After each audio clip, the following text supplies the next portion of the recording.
Hello and welcome to Wait, It Gets Better, the improvisational storytelling podcast, where we, the cast, create your stories or stories for you like sous chefs creating a masterpiece. I am, of course, Levi. I'm Reed. And I'm Seth.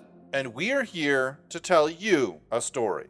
How's it going, guys? What story element did you have? Let's get into it. I have Pantheon. I have genre. I have something based on a book I'm reading. So maybe genre and Pantheon should go first in our world building episode number 1. Oh, but I wanted to hear about how Jane runs, and Jane can run fast and see Spot run too. What? Is that a snide remark to the type of book that Levi might have been reading? It's like kids learning to read. See Jane run. Jane runs fast. Sally. Jane can run fast. See Jane run fast. See Spot. Yeah, see Spot I run. Do mine.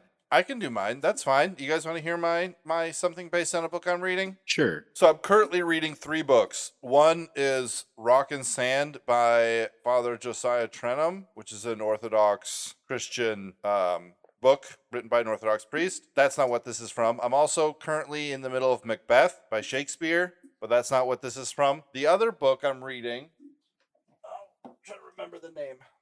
It's the Chronicles of Thomas Covenant, the Unbeliever by Stephen R. Donaldson. So it's a fiction novel trilogy about a guy named Thomas Covenant who is a leper and is transported to a fantasy world where there are fantasy problems to fix. I don't want to give it away too much. It's pretty okay. Pacing is a little slow, in my opinion, or a little fast, but not explained. But there's some interesting aspects to it. And so the element of something based on a book I'm reading is the dramatic shift, right? A person growing up in the mundane modern world having a dramatic shift to a fantasy world or to a magical world, via a car accident or a plane crash or, falls into the water and comes out of the water and he's in the mystical world, something like that. So that's how our hero will be introduced to the world. Cool. I'll go with genre then. Wait, real quick. And okay. Part of this is that the idea being partially that he has some infirmity. There's something that's really broken about him on the modern world side, but it either sets him apart or in fact turns into his strength on the fantasy world side is one of the big thoughts that I had about it. That's all. Okay. So I don't know, there's a couple ideas that would play that into the genre pretty well. We can figure out how that'll work, but I think, we'll get this all out and then kind of figure out how he gets here. But it is like a built-up society after a kind of an apocalypse. Okay. It's not Mad Maxy, right, where, the remnants of the old society are still there and everyone's kind of clinging on in some kind of terrible, desperate thing. It would be more like, if you pay attention, Lord of the Rings is like this. Right. They obviously have high society, but there was something like greater just in the distant past that there's stories of, and there's, the fables and the tales of, this greater thing, and the remnants of it are there. Absolutely. But it's, but society is built up and doing its own thing again. I think the Shannara books are the same way. Yeah, a little bit. Absolutely. A little bit. And there's some reference to that too, even in the Wheel of Time books, where there's a slight reference to, and us in the modern realm would get that, a sign that says Amco, the great kingdom of Amco. I think there was something like that in there. It's been there time out of mind in some old kingdom that no one knows much about. But, the great kingdom of, I think it's Amco was an oil company, right? Yeah, that was after the breakup of Standard Oil. Amco was one of the spin-offs. Yeah, because I think that's in Wheel of Time. But But anyway, so that's what we have. So the society can be slightly more advanced, but set in its ways of, for, a couple hundred years at least, having a well-ordered society, that doesn't exactly remember what the past is. There might be like a jungle with the steel trees and, the poisonous gas or the Right. and it's an old city, right? And everything is deteriorated except for maybe like some of the the skyscrapers and all the iron, but the trees and everything is kind of overtaken it. So you'd walk through what would seem to be a jungle, but it might still have, the compound rocks or, the steel trees that don't grow or, but most other like small things that would have been left over if there was cars or anything like that has been stripped for metal to make, weapons or shields or, so there's not going to be stuff like that. Because most of that stuff has all been, stripped and has been long enough that nothing is directly recognizable, except for like a few objects. Maybe some, wizard or, holy man has like the Mercedes symbol is like, this was the great god or, his symbol. Absolutely. And let's say us, the modern reader, would be like, oh, that's like a little car ornament for a Mercedes.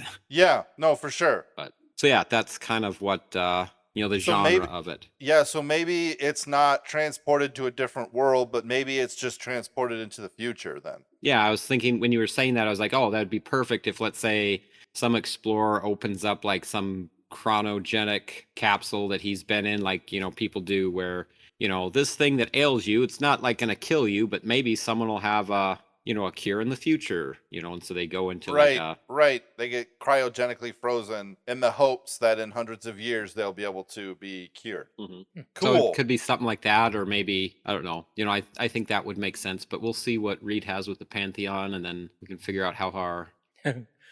Well, my vision of the Pantheon may work. I'll just go for it.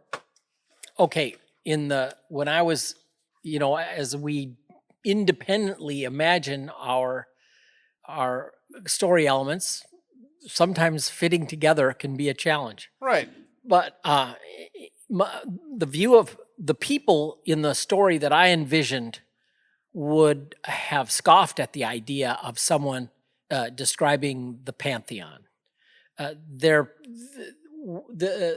These are people that the official policy is that there are no gods. Religion and belief in God is considered a mostly quaint, fantasy idea of primitive and, backward civilization where frightened men, make up mythical deities to explain things they don't understand. And learning in science is looked to for answers to any problem. There's an elite expert class. There is education is very held up in high regard.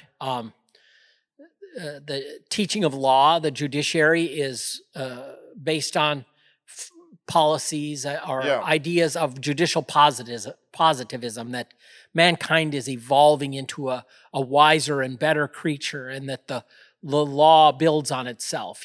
Precedent builds, and we can erase we can carry on without being troubled by the intricacies of the past, so to speak. But the educators have, there's an educators guild, which holds complete control of the schooling system through every level. And you're really, to get any place, anywhere, you have to be part of that system. And, there are people in menial jobs that, that's good, for society and everything. And I wouldn't go so far. They would be horrified to hear me say, as long as they know their place, that Right. would be really frowned on kind of language. But yet, dissemination of information is very much seen through this eye. Anything that would suggest that there's other things going on, for example, in a fantasy realm, so to speak, would just be laughed at as a silly story. And the thing of it is that, well, of course, what emerges is that there is a pantheon, and these people worship themselves, and they imagine themselves creators of their own destiny, and there is in fact a world that they can't see that is really more real than the world that they're dancing around in. And but officially the idea of a pantheon would be ludicrous. Does that make any sense to any of you? Well, it makes sense, but what is the actual pantheon then? Well, there you go. They wouldn't admit that there is one. But I would say that behind the scenes, what is human nature and what is the people that strive to be part of the elite, and I think it is what the real pantheon is, what hides in the shadows, trying to control and manipulate. So on the surface, the thing that is revered is basically to be of the inner circle, the shakers and movers, the people that are really making things happen. Yeah, an expert class, the elite, scientists, people in the medical profession, people in the law. These are people that should naturally be seeing to things that the masses wouldn't be wise enough to see to themselves, This sounds more, okay. I'm trying to wrap my brain around how this is the pantheon. Because I thought you just made an argument for how they didn't believe in it. According to them, it doesn't exist. Right. And you said, but there is a pantheon in the background. Well, of course there is. But I don't know how to... So you're not actually not making the pantheon necessarily. You're just creating the belief around the pantheon. That makes sense. Yes. So it's like pantheon / religion. It's like it's not so much the pantheon; it's more just the religion of what they believe about something or not. Yeah. They would, although they would deny it. It has all the earmarks of religion. It has a dogma that there is no religion. It has man is evolving into a wiser, better version of himself. There's those kinds of belief structures. But so just as a curiosity, you keep saying they believe that man is evolving into a better version of himself. And the way that you're setting this up is you're saying that that's like a bad thing. Do you believe that that's a bad thing? Absolutely. I think it's ridiculous. Okay. Because it's false. Gotcha. Yep. No, I get that. Yeah, of course, this society would vilify me for saying something like that, because truth is relative, and the problem. Honestly, like that mindset goes like evolution. Fits so well with really an anti how would I put it? If we came from monkeys and now we're so advanced, right? And we're constantly improving ourselves as far as society, right? The farther we move along, right? It goes on an idea that, we didn't have paradise. We weren't made perfect. And we're constantly getting to that better place instead of constantly moving away from what was originally. Right.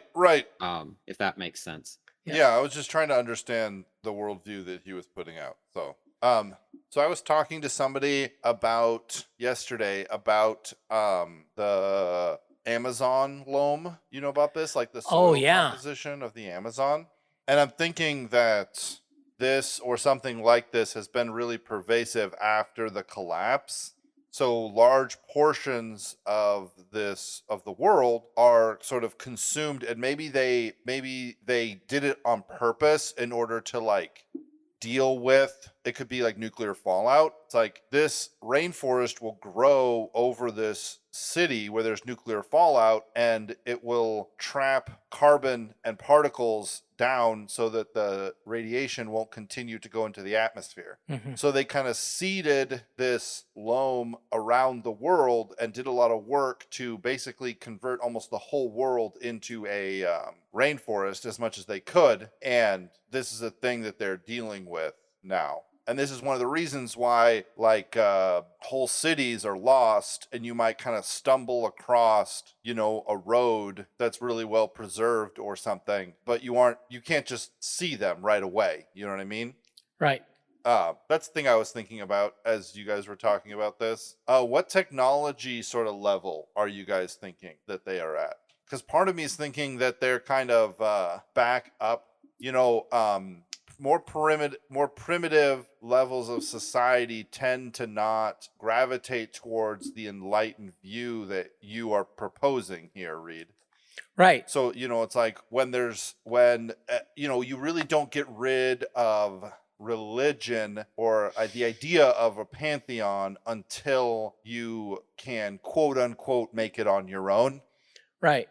You know, till you don't need to kind of, and still, so, you know, I don't know the year, but, you know, post-enlightenment is when science started, and rationalist age is when people started sort of rationalizing and saying we can figure out for ourselves. So it could be, I mean, it could be from there, it could be Victorian age, it could be modern, you know, it could be literally any level technologically, but you wouldn't get like your sort of classic fantasy world with that level of philosophizing, in my opinion. You know, a historian come at me and tell me that I'm wrong, but well, I think if you have an elite class like this, what could have happened is with the destruction of whatever world was before, you have, you know, the agitators, the people that brought it down, right? And if they brought it down, they wanted to build it back up in their own image. And the people that plan stuff like that normally are far thinking in their plans. True. And so if they knew well enough to have the technology to, let's say if they, you know, had nuclear fallout, but then also transplant to then do this to take care of the nuclear fallout, right? Perhaps they had their, you know, their bases, their enclaves where they enjoyed, you know, an amount of protection, but then would kind of venture out and have their minions or the people kind of keep following, you know, it's like, you know, go plant this stuff here, go do this stuff. But then slowly over time, you know, they kind of let people, you know, kind of dig themselves back through the mud for a couple centuries. Right. And then when, let's say, people are, you know, hand to mouth, hunter gatherers, right? Then they come in with, you know, a lighter and a few, you know, mechanical tricks, right? And now they could quickly build a society back up, right? I suppose, with little inserts of now what they want. So I would say, like, in a realm where they've come in and now bedazzled, and that's why they're the elite, because they come in now with, you know, maybe not the top notch of things, but, you know, sharpened axes, you know, a saw, what's that where they, not animal husbandry, but like the use of, you know, tack and gear for having animals pull carts. Right. You know, little things. And they can then quickly kind of insert things as people are more acceptant to take the next, you know, thing to dish out. But like if you went to, you know, a primitive tribe and had like, I don't know, a laser blaster, right? You know, it's kind of a step beyond what they could quite get. But if you start, you know, just enough to bedazzle them, right? And then slowly introduce so that it keeps you on the top of the power chain. Right. You know, and then they go about and go, well, see, all your superstitions, you don't need to, you know, follow those superstitions because now we have this technology that can, you know, you're scared of the things coming out of the forest. Well, we can just, you know, cut the forest down. Oh, you're, you know, scared about like the water being unclean. Well, we have this, you know, filter that makes the water clean. You know, the evil spirits in the water can't hurt you now, right? And so enough time where they can kind of bedazzle society away from any of their natural superstitions that they would have been developing. So you're saying that these elites who are peddling this they didn't arrive at these conclusions themselves. This is just a holdover from the world before. Correct. And they have basically inserted the fact that it's a holdover from the world before to gain an upper hand when it comes to technology and things like that. Mm-hmm. Okay. And so it might not be, high civilization, but somewhere where there's enough of, things starting to happen, things that it's like a constant progression in what is kind of coming out, that's just enough to keep the people, accepting of the idea that, they don't need their superstitions. We can, we're developing, our Department of Education and our scientists are developing things to get over any of these things that would scare you before, and maybe soon we will even conquer death. The last. Right. So then but I would definitely say it's not built into, the society of the past, but definitely something just enough to pull people out of a superstition with the, the candy of bedazzlement. Right. Where do you think where should we have this take place? Because I think Earth is a totally fine, this can be an alternative history. Oh, yeah. Where do you think would be a good place for it to take place on Earth? I'm just thinking some more world building stuff. I mean, would it really matter where it happened on Earth if it's been long enough? If there would be, plate shift, with fallout, or I guess it doesn't matter. The face of what is kind of here probably wouldn't look all the same, and if everything was kind of, well, dude, if there's plate shifting enough that, like you're saying, then there's no remnants of the world before.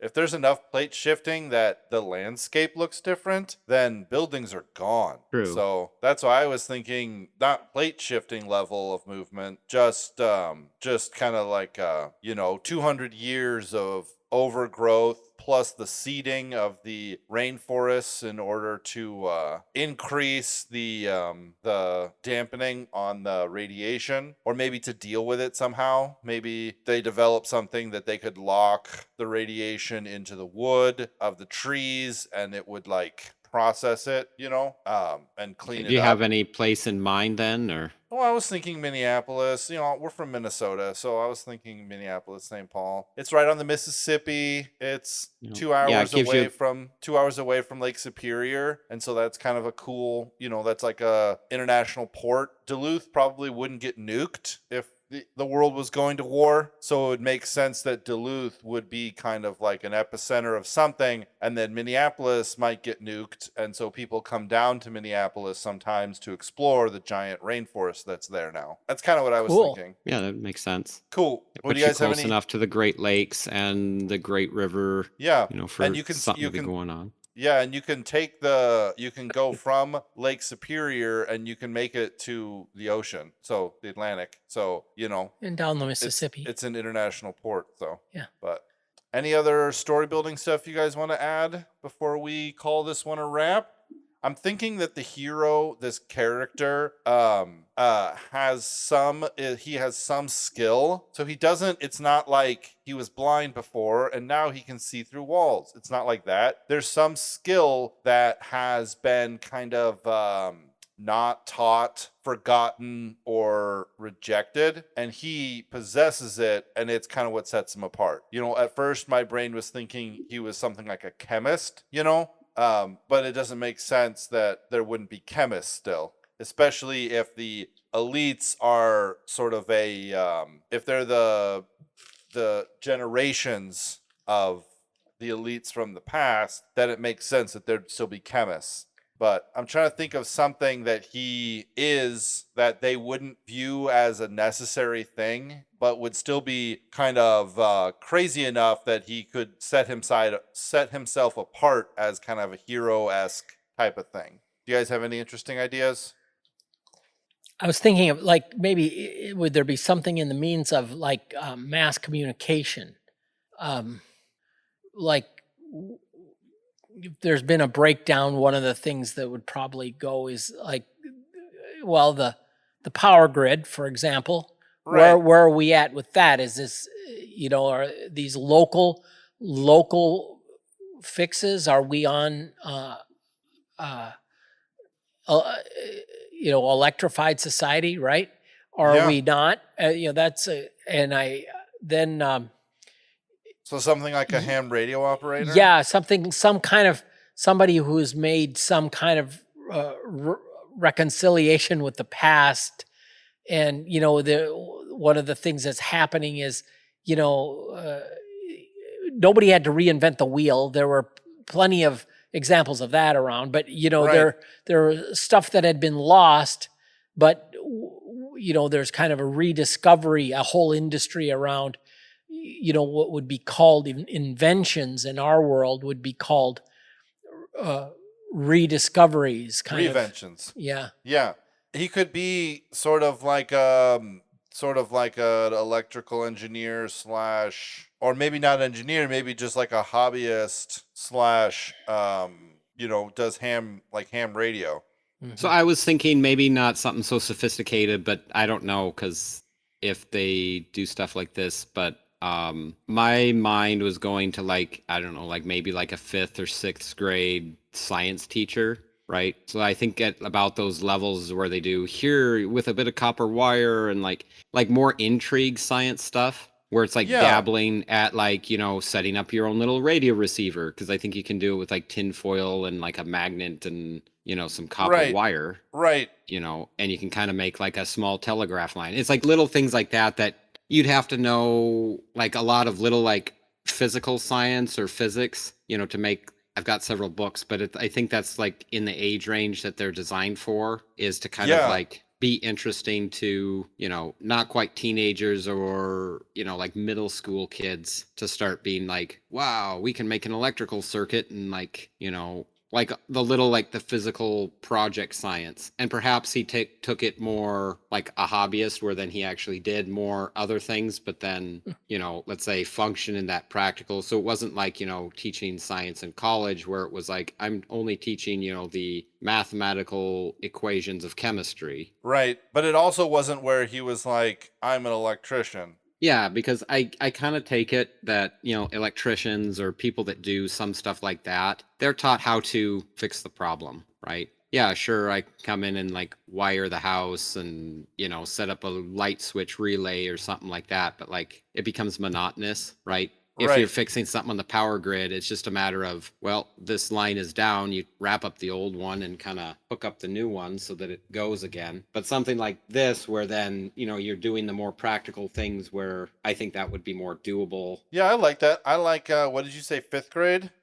I'm just trying to make a guess, because it's been so long since I've done that, but I know I have a couple books for the kids on like science, like physics projects, or, practical, little things. And it looks like, from what it looks like something that would be done up for like a 5th or 6th grader. Yeah, 5th or 6th graders like 10 or 11 years old. I think that between would be 10 and 12 years old. Yeah. Because that's kind of the age where they're still like really interested in what you might have to say before they've become a teenager and don't want to listen to anything. Yeah. And something like that would still be fascinating. Yeah, that works. So he was a 5th grade science teacher, and he, did a lot of various things. He had 3D printers, and he had a ham radio. Has ham radio, and he enjoyed kind of tinkering and stuff like that. And so a lot of his knowledge is like tinkering knowledge, which will come in really handy if he can, make it down to Minneapolis and, get some things. Because I can kind of imagine that like the elites have a really tight stricter on who has the copper, where's the copper wire produced, and when is it brought to us? Because if they're trying to manage and control the development of humanity, then it's really they want to make sure that no one can sort of sneak off and play around with stuff. But all right, I think this is an interesting start to this story. We'll come next week and talk more about it as we get to know this world. Thank you so much, everyone, for joining us for this episode of Wait It Gets Better. If you have any questions, please feel free to give us a call. Reed's phone number is, no, just kidding. 8675309. Yeah, exactly.